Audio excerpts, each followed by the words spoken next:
Hello and welcome. I'm Jackie Stennett, a U.S. Army veteran and the Vice President of Academy Women.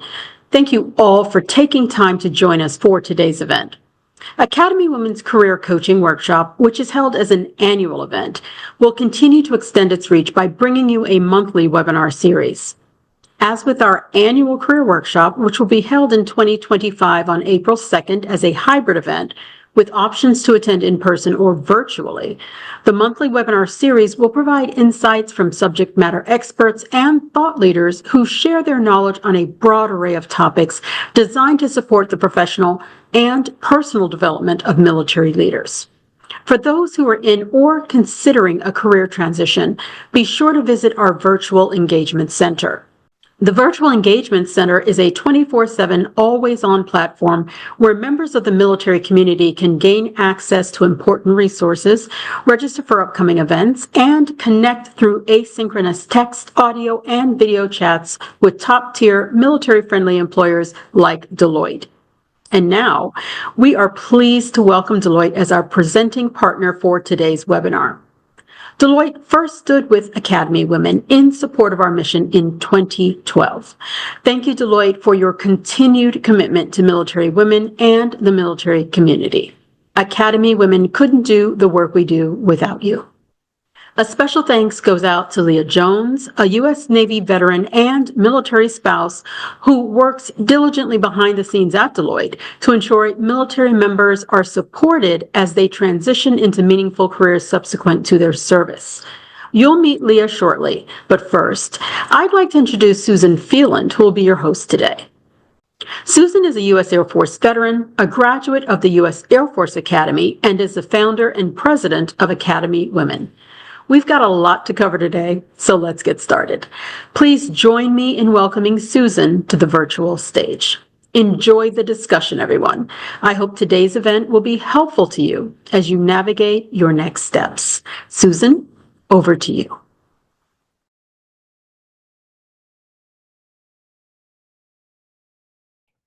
Thank you so much, Jackie. It sure is a pleasure to be here. Happy New Year, everybody. And we have a real treat for you. It is our pleasure to invite Leah Jones. But before we do that, I am going to share a brief disclaimer. We want you to understand that this is a very interactive event. And at any point, if you have questions, please throw them into the chat or into the Q&A feature. And if we don't address them right away, we will get to them at the end because we do have time at the end for Q&A. So with that being said, it is my pleasure to introduce Leah Jones again. She is an incredible representative for Deloitte as a U.S. Navy veteran, as well as military spouse. And she brings a wealth of experience to our discussion today as the lead experienced veteran recruiting specialist at Deloitte. And without further ado, I'm going to go ahead and pass it to you, Leah. Thank you, Susan. Thank you so much, Jackie and Susan. You're wonderful. And that was quite an introduction. A little humble here. But thank you so much for joining me. First and foremost, Deloitte. What is Deloitte? Excellent question. It is a professional services firm. So what does that mean exactly? It means that we help our clients solve their problems. So companies will come to us depending on the problem, and we will have all these different teams and where the problem we think would fit within Deloitte, we have that, think tank, that group of people that have all those skill sets that will help solve the problems. We have a commercial side and a GPS or government public services side to the organization here. So commercial example, meaning US Olympics, Disney, Coca-Cola, things like that. And then the GPS side would mean, yes, Navy, Army, Air Force, we have big project work with them, but also state, federal, and local. So IRS, we have project work with them. State of Rhode Island, we're helping them with their, bridges and re-engineering those. So like I said, whatever is on the commercial side is mirrored on the GPS side, and they're broken up into different teams. And like I said, based on your skill sets and what have you, you would fall within those sides of the business. Deloitte is the large place, right? So you are hard pressed to find people within Deloitte that have not, after a few years, moved to a different team, moved to different areas, different specialties, what have you, just because why not? You have the opportunity to do it and just change it up as it comes. So that is definitely a thing that we do here at Deloitte. They welcome it. They would like you to move internally versus completely externally away from Deloitte. So it's a great thing. All right. So going into this, so as I said, Deloitte's a large place and it's kind of made up of all these different little businesses. Well, we have Deloitte is officially made up of 5 business areas, 5 buckets, if you will. So we originally started as a tax and audit firm. We have since then grown to consulting, which is our primary form of business. But within those 5 businesses, we have the tax and audit that you see there, internal services where I sit, IT, recruiting, things like that, legal. And then the other 2 that you see in the middle in blue, we have the consulting and then risk and financial advisory. Those are the 2 business areas that we find the military community really does translate well to, with all of your skill sets and what have you. Risk and financial advisory, we call it advisory for short. They are consultants as well. It's just how we've labeled the 2 areas. We're currently going into a merger within those 2 business areas. So this schematic here will change a little bit come June. But as of right now, this is how the business areas lie. And just to go diving in a little bit more into consulting versus advisory, what's the difference? Advisory is we advise clients on what the problem is. So they will come to us. They don't know what the problem is. They don't know what's going on, but they know something's wrong. So they come to us and we advise them on what we think is the problem. And then on the consulting side, the problem has already been identified. Companies come to us as well as other companies, other organizations, to see what our best method of repairing or fixing or coming up with a solution would be. And therefore the company picks which solution they like the best, and hopefully it's Deloitte's. But anyway, so that's kind of the difference between the 2. It's really just where the problem lies. And like I said, we have the commercial side and the the GPS side to both of those. And based on all of your skill sets, where you would lie within the business and what have you. All right, going into breaking it all down a little bit more. So again, high level. This is an example of a consultant's schedule for the week. Again, it's very dynamic. Different teams require different things. Clients require different things. So this is just an example. I can't say this is across the board. And to get more of a feel for how you think, a consultant or a specific area within Deloitte would actually do business, you would have to talk to the consultants within that area of business to get a better feel for how their day goes and what have you. But just we travel about, for the commercial side, like I said, 50% of the year. And then we quote on the GPS side about 30%. But that's obviously very dynamic given post-COVID and the opportunity for remote. Companies, clients have actually realized that they don't necessarily need to pay for Deloitte practitioners to fly and travel and come give us a meeting when they can just brief us on a Zoom call. So this again is definitely different depending on the client's specifications and all of those things. But Monday and Thursday generally are a travel day, with wrapping up kind of everything on Friday. And just kind of pointing out some stuff. Yes, you may be traveling, but you're staying at nicer hotels, right? You're not staying at the Q or necessarily a Holiday Inn, perhaps. I mean, we stay at the Hyatt, we stay at nicer places, not per se the Ritz-Carlton, if you will, but definitely higher end things. And that's on your account, your name. So you're if you swing it, right, you're doing your Marriott points, you're doing Hilton points, all of these things. And it's very beneficial come vacation time with your family or what have you. And then the same thing with air travel. That's on your personal account that you're identifying that, or, purchasing those tickets. So, you rack up Delta points or what have you. So it does have its perks, I will say. And it's not overly crazy from what I hear, but it is all what you make your schedule. Given the more of the remote hybrid situations, you are in charge of your schedule. You set your boundaries for the most part, given certain things with clients or your team. But, if you want to email somebody at 3 a.m, that might give a certain message that you're aware and you're up at 3 a.m, and maybe you'll be available for an email response or what have you. So it's just being smarter about how you go about your schedule, as you don't have the military or other specific things being very rigid per se. All right. And then just some myths, things like that. Like I said, you're constantly traveling. That's not the case. You work long hours. Your schedule is what you make it. So yes, it's very smarter, not harder. If you know somebody else is really good at this particular thing, like Excel, that I do not love so much, I will ask for assistance, or have people that I know that are good with something. I'll ask for help, and they'll do the same with me. So it's using your time wisely. You do not get awards for how long you spent on something. Time is money, and that is something that's a little different coming from the government world, as far as being in the military, I should say. And then going next. So with the military community, I know this firsthand, right? You have lots of qualities, key attributes you bring to the table, that you bring to the fight. I can't even, there's too many to count.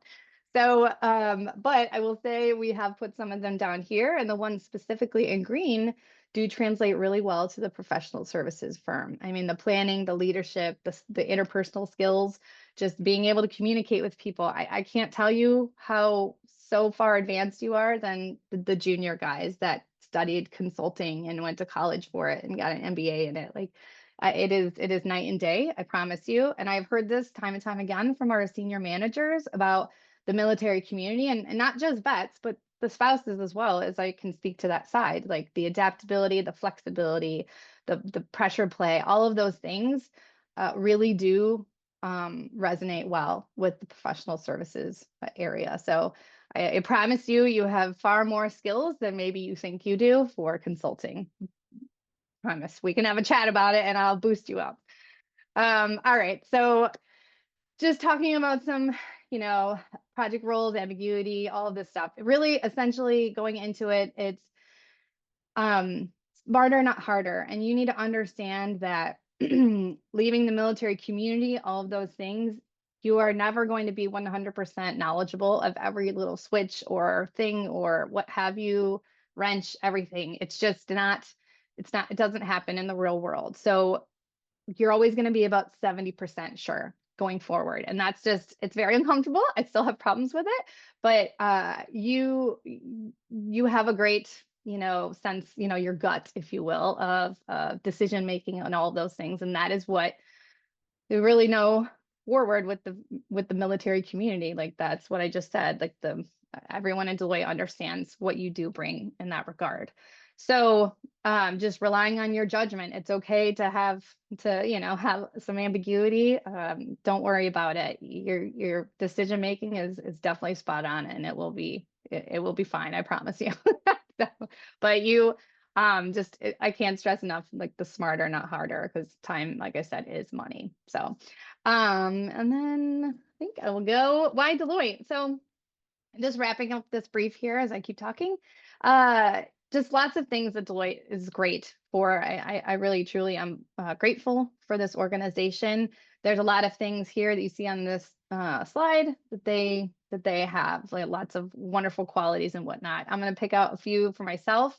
I would say the people and culture is probably my first and foremost. Within the veteran community within Deloitte, I call us small but mighty. So out of US employees, close to about 90,000 US employees, we have about 3,500 of veterans and military spouses. So like I said, small but mighty. And you can be as involved as you want, as much or as little as you would like. And all these different areas throughout Deloitte, the locations, what have you, we have all sorts of community things going on. I love living in the DC area because we have quite a bit of things going on. And I will just say, internally though, it is a team that takes care of each other. So I never have anyone pushed back, on, me asking for them to give a candidate a call for 10 minutes of their time or what have you. We see you, we were you, we are you, all of those things. So never hesitate to reach out to the veteran community within Deloitte. We will bend over backwards because that is just how we are. It's all the fibers that we are made up of. Another thing within Deloitte benefits and rewards, we have great rewards program, and benefits are awesome. I'm still on TRICARE with my husband, being active, but I have a dental supplement and it's spectacular. I always get complimented from my dentist and my daughter's orthodontist about how great our dental coverage is. So just lots of things like that, being in the military, you kind of don't really think about until you come out. And it's a great place. But we're a very diverse organization. We strive to be diverse. We strive on mental well-being, taking lots of mental health breaks that we get little emails on, and it's all of that stuff. So Deloitte wants people to be happy and they want them to be well, and they work very hard to ensure that happens. So those are kind of my favorite things. And then I think here's some awards that we've won. And I'll have to be updating their 2024 stuff here shortly, but got a couple. We just won gold for the Military Friendly Employer Award. Normally we've been silver for a while, but got gold finally. So that was a big win this year. I was very excited, but always military spouse friendly and what have you, but lots of awards and accolades. And then I will stop sharing. Actually, I'll keep going here, and you can just email me specifically going forward. And then we can talk about CORE. If anybody's interested in CORE, please let me know.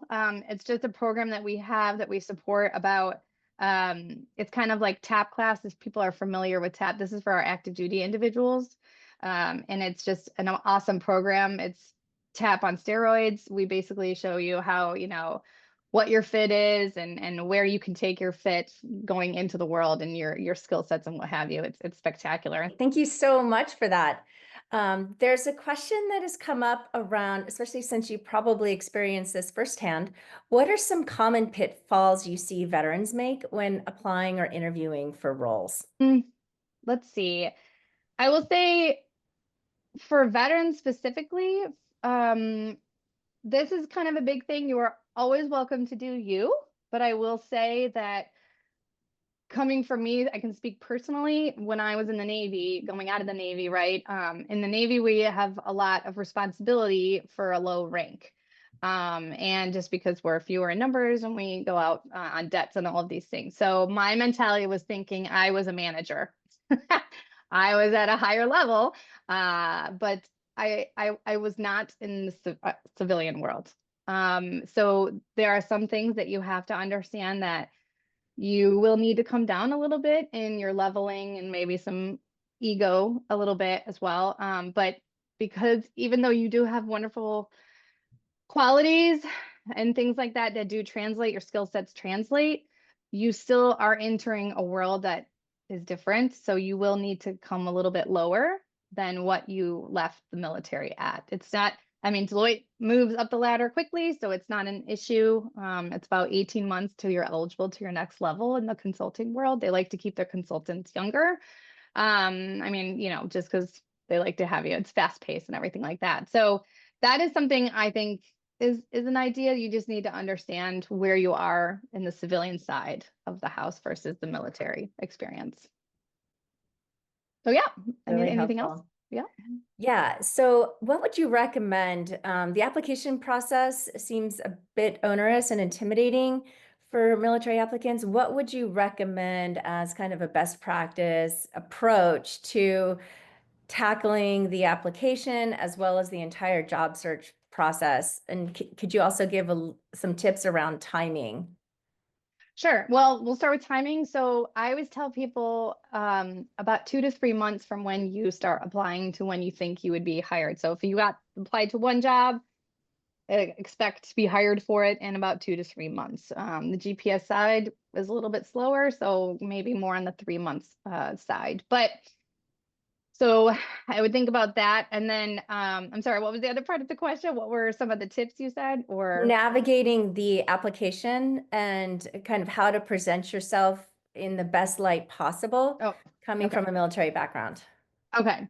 So I can't stress this enough, networking, networking, networking. And I know that's maybe hard to do for some of us, but you're always welcome to connect with me, and I'm happy to help you network and connect with you within those, military spouse and military, veterans and whatnot within Deloitte.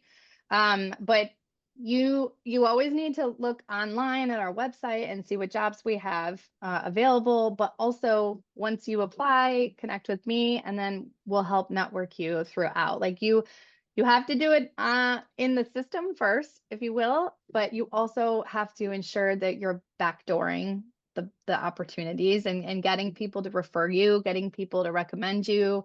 That's really huge. That's how Deloitte jobs are won. And it's one of those skill sets that you take within Deloitte as well.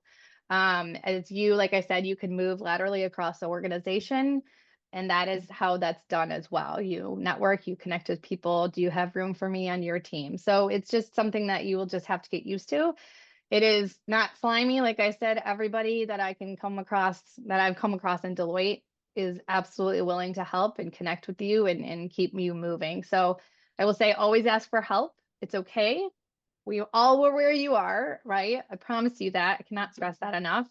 And just make sure people always have you connect with someone else. Don't ever leave a conversation with you not having a new name to connect with. That's kind of a new, a thing I like to say.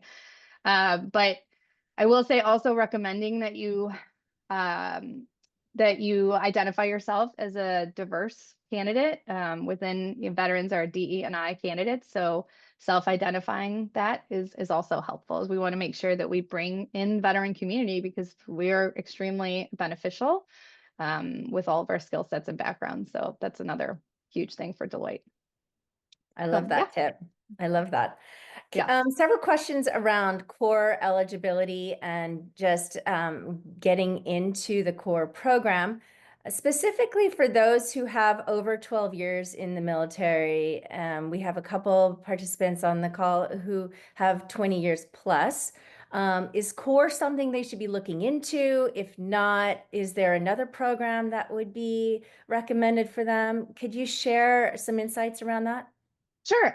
So yes, the main program we have is the core fundamentals, and that's the one that we do at Deloitte University.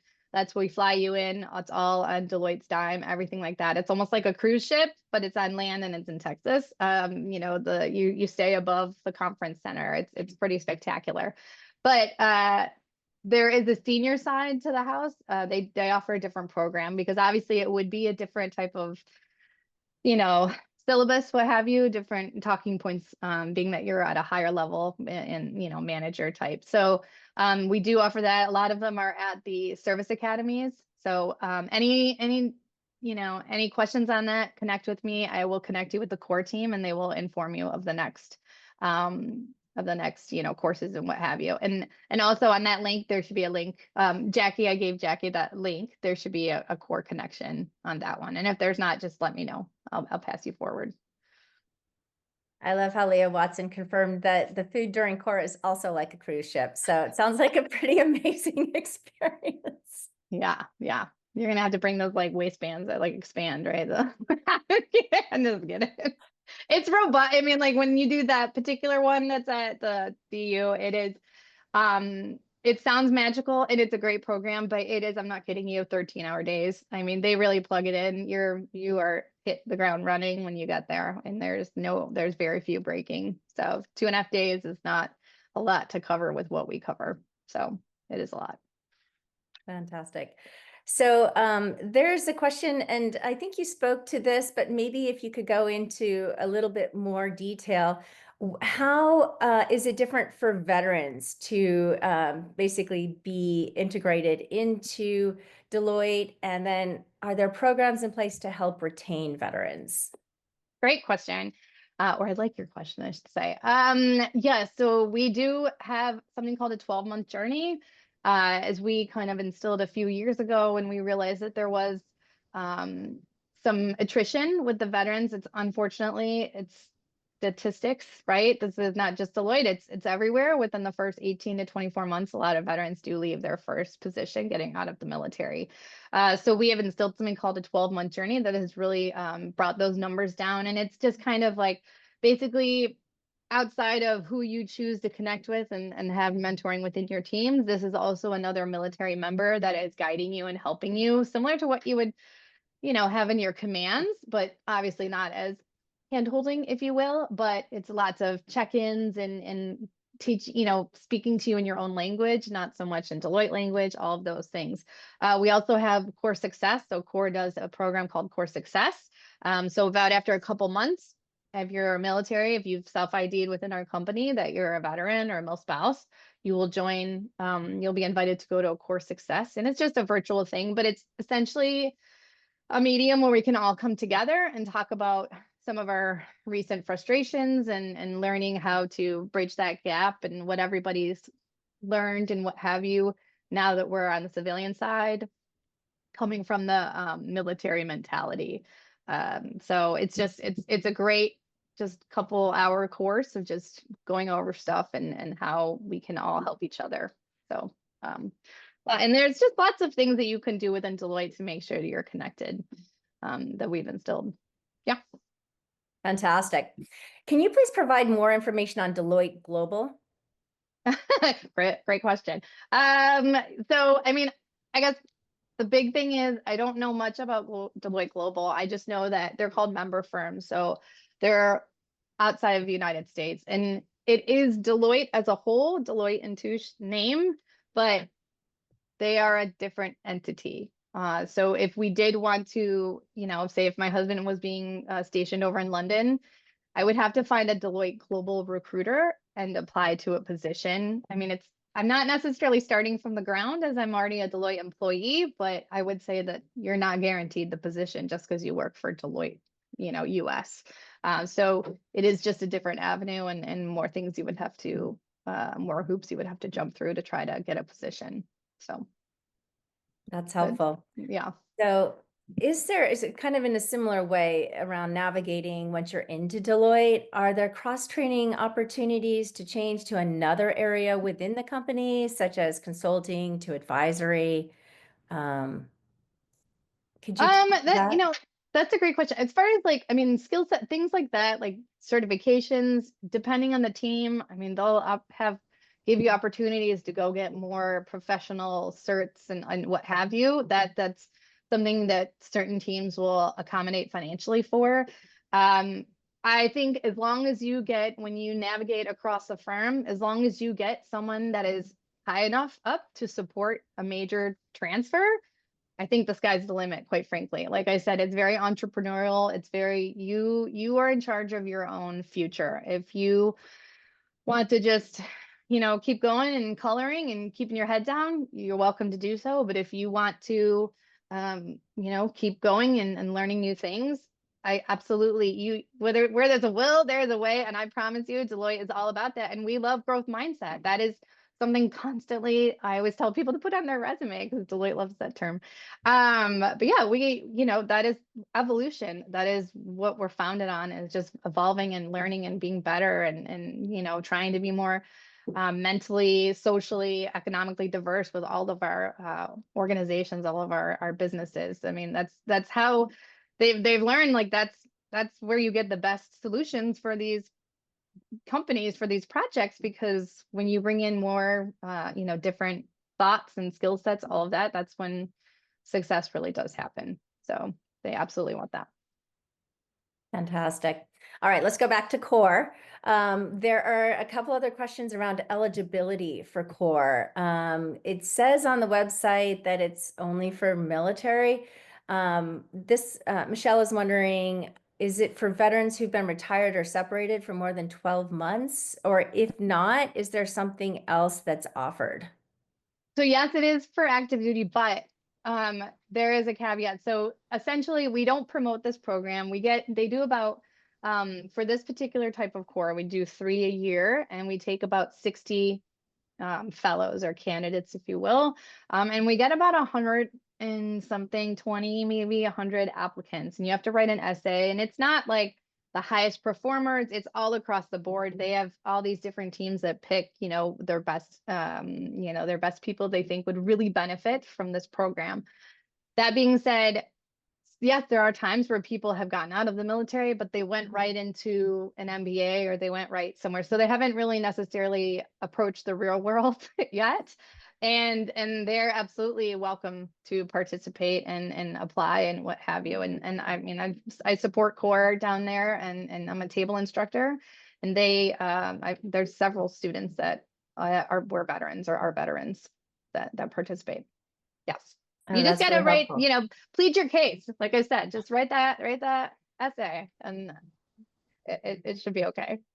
Okay, that's super helpful. Now we have a question from Chris, who actually did participate in CORE. She has great Deloitte mentors helping with the job search, but she's finding that after she tailors her resume with them for a role that she thinks she would be appropriate for with regards to rank and experience, she's still getting rejection emails within an hour of submission. Do you have any advice for her or others who are experiencing this? Yeah, well, that's a great question, or a good thing to say. It is frustrating. And I can't say enough about the network. And I know she mentioned she had networks, and, connect with me, and I will also hand deliver your resume via email, right, to the recruiters that own those positions. So that's another avenue that I do all the time. So please send me your resume. But I will say you are towards the end of our fiscal year. Our new fiscal year is in June. And I mentioned briefly that our internal businesses, the advisory and consulting, is merging. So right now our hiring is a little low officially. So, it is nothing because business is bad. It is because we are trying not to buy more furniture as we continue to build our home. So they just kind of put a few things on the back burner, and also with the change of administration on Monday, we're kind of doing some strategic aligning. So, so just be patient. I understand it's frustrating, but please connect with me. I cannot stress this enough. Like, the squeaky wheel gets oiled. You are not being annoying or what have you. The squeakier, the better. I cannot stress that enough. I could give you ample cases where that has happened, and they are now Deloitte employees. So please just connect with me, and we will figure out how we can get you here. Absolutely. Fantastic. Okay, so similarly, along the timeline of hiring, Rachel was wondering if recruiting slows down traditionally in September to December, and if she's planning on getting out in September and hoping to start a job in January, February, would the 2 to 3 month time frame still work? You said she's getting out in September, is that what you're saying? Mhm. And Right. then So she would want to have a job starting in January and she would be getting out in September. Is that timing tough around hiring? I will tell you that Deloitte does slow down after Thanksgiving. So they don't necessarily, I mean, they absolutely have, but I would say more opportunity would be prior to Thanksgiving, towards after, and then well into January, and then, starting there. So, not that it's saying that they won't do it, but we have like 2 weeks off around, the Christmas holiday and New Year. So we just have the firm shuts down around then. And then Thanksgiving, we have a few days off. So it's hard to bring on new people and train them when we're all kind of checked out. So a little bit, but January is absolutely a good time. It's after the new year, and also going into that hump, right? As after the new year, we're coming down, we're seeing the potential project work for the new fiscal year in June. So we're kind of starting to get those wheels turning on planning and considering, what we need to hire and what have you to support all the projects. So I don't think that's a bad time at all. I would say November is a struggling time. That's a rough time to try to get that done in December, but well into January, I do think that's very reasonable. Well, that's good news. All right. So Susan's been very patient with this question, and she is interested in understanding more information about the Hiring Our Heroes fellowships and how that ties into Deloitte. oh, you've come to the right place, as I am also the program manager for HOHR. So you have to, we do it on the cohort cycle that HOH provides. So they have the January, the May, and the September cohorts. We've not really done too many off cycles. I wouldn't say no to it. Connect with me and I will see what we can do. It's all about getting that internal support from the business. If you have the right skill sets, and we can see what we can do. Like I said, Deloitte is open-minded enough to try to see what we can come up with. However, we try to, for ease of everybody and all the teams and all the onboarding, all of this stuff, we do try to maintain within the cohorts. Deloitte is an exceptional organization for HOH, as HOH, we are one of their favorite companies that they work with. It is our intention to bring you on full time for the fellowship. I know DoD has recently come out with some new requirements for this, as far as some companies were not really officially giving full-time offers. They were just kind of getting that military friendly check and just supporting the fellowship side, not really giving full-time offers. But the DoD has now come out with more restrictive type of requirements. 75% of your fellows must get full-time offers, and that was no big deal. We for Deloitte, I should say, like I said, it is our intention to hire you. So we look ahead, like I told you, the schedule and all the project work and whatnot. We look ahead about 7-9 months, because I usually start 3 months before the start date of the fellowship, and then you usually have a couple months after the 12 weeks of terminal leave. So we kind of look at our schedule about, like I said, 7 to 9 months, and see what kind of money and project work we have. And then when the recruiters tell me, okay, Leah, we'll take 3 fellows for this business, and add up all the businesses, we usually support about 20 to 40 fellows. And that means when they say they'll bring on these people, that means that they have jobs for them. Given not, you don't just get it for having a pulse, but as long as you show up and do the work. I mean, we've done this since about 2018, roughly. And we know what we're looking for. We know what you bring to the table. So everything should go well. And I mean, the last several cohorts, we've had 100% extension of full-time offers. And like I said, that's around 20, fellows each cohort. And we've had the last 2 cohorts, we've had 100% accept. So that was really exciting for us, because usually there's a few in there that consulting's not their bag. but yeah, so just connect with me. You have to obviously be still active duty per HOH, and then we can go forward and see how we can work that. Oh, fantastic. How nice that you have the inside Yeah. scoop on that.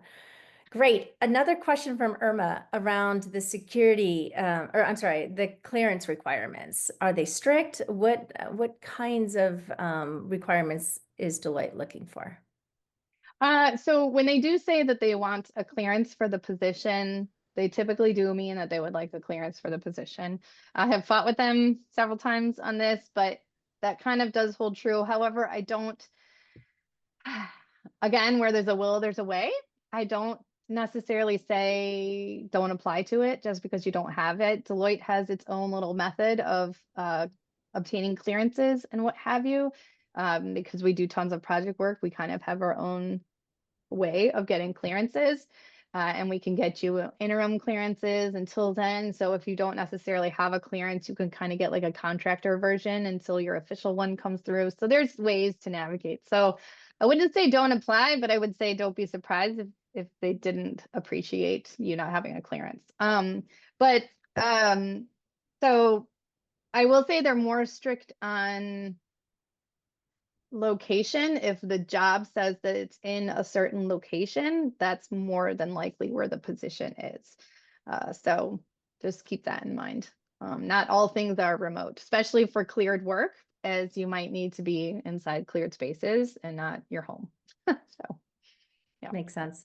All right, Colleen has a question that I think many could benefit from, and that is, can you share some experience preparing for the interview process? What best practices do you have, especially because several of the military who are transitioning don't have a lot of interview experience for civilian jobs? Sure. I mean, our core program kind of talks a lot about that too.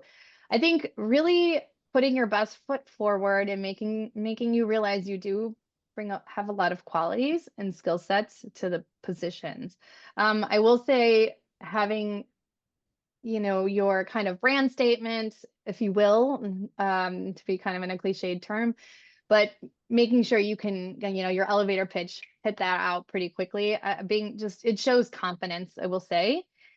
And then I'd really trying your hardest to not use military language. The more you can come off uh, personable and just kind of a normal person and not very military, the better I think it kind of goes, is because you're not necessarily speaking with someone that has military background, so they won't understand what you're saying.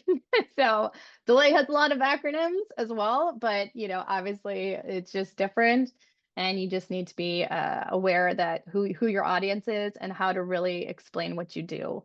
I always I always imagine like talking to like a high school student about all the things I do, so they would understand a bit, but I would have to break it down a little bit more simpler than you know, talking to just another military member.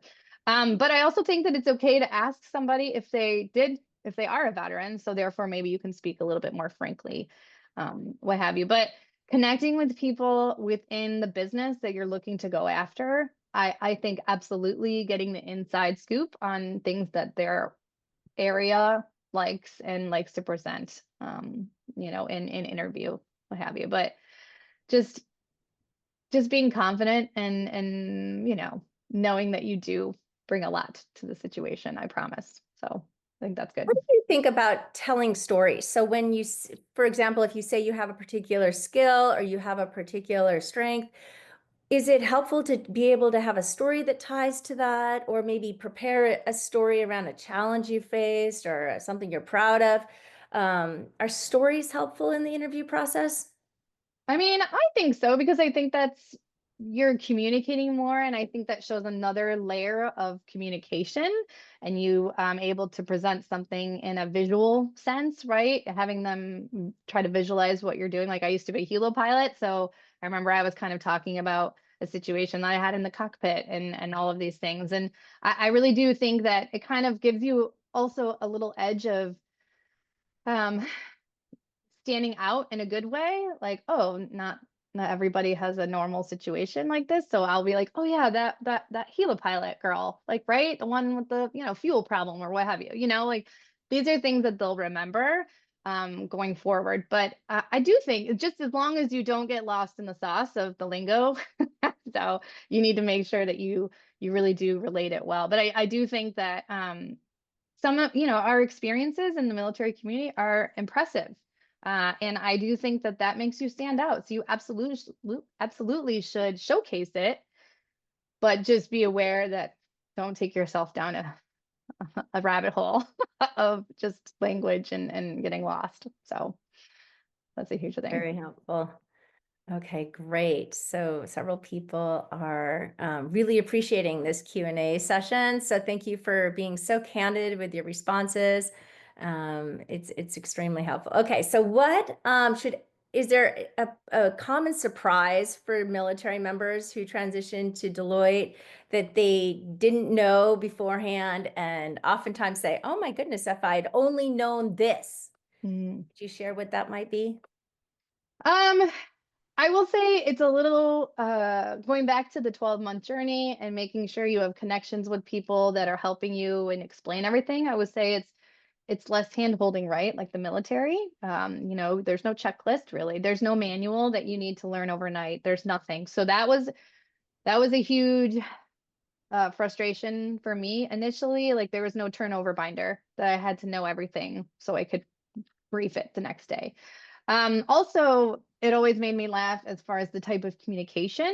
When you're on the GPS side, yes, that is more accepting of brief emails and just, Bob, you know, we got this, da da da, like your tone, all of those things, just being more directive. But when you're on the commercial side, maybe, I mean, you'll see me when I email you back, I'll say, hi, Jennifer, like putting hi in front of people's names. I mean, I actually was told to do that by my boss, so, which is still irks me. But, you know, it's just one of those things where it's like a softer, gentler approach in your communication style. Whereas, you know, the civilian world might take it more sensitively, and it seems like you're yelling at them when you're just asking them to do something. So it's just like how you approach your communication, the tone. That is also a big challenge we kind of all struggle with. Like we always joke, we're like, I would love to have a military conversation with this person, but I can't. So, as I just heard from a senior manager yesterday about something else, I laughed. But so yeah, so that's just kind of what it is. It's just having patience and grace and learning that it's you know, being softer and gentler. So helpful.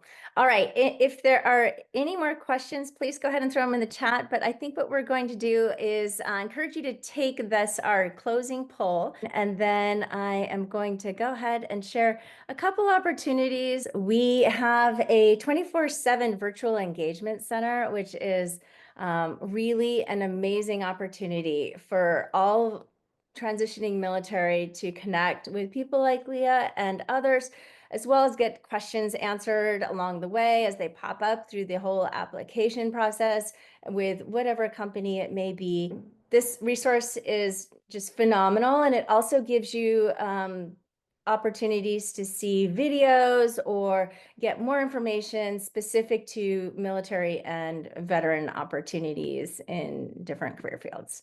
Our next webinar will be in the month of February on the 20th. So join us for estate planning and legal considerations. So mark your calendar for that. And we have our annual career coaching workshop scheduled for the 2nd of April in Arlington, Virginia, where we will have Leah as well as several other employers and experts talking about, you know, tips, advice, opportunities. We have workshops, we have roundtables, and it's an amazing day. So I encourage everybody to come to that, as well as the next day, which is our Officer Women Leadership Symposium. And that is open to all leaders within the military who want to kind of connect with other like-minded folks on important topics around leadership, challenges, policy-related issues. It's an amazing opportunity to not only network, but also to mentor.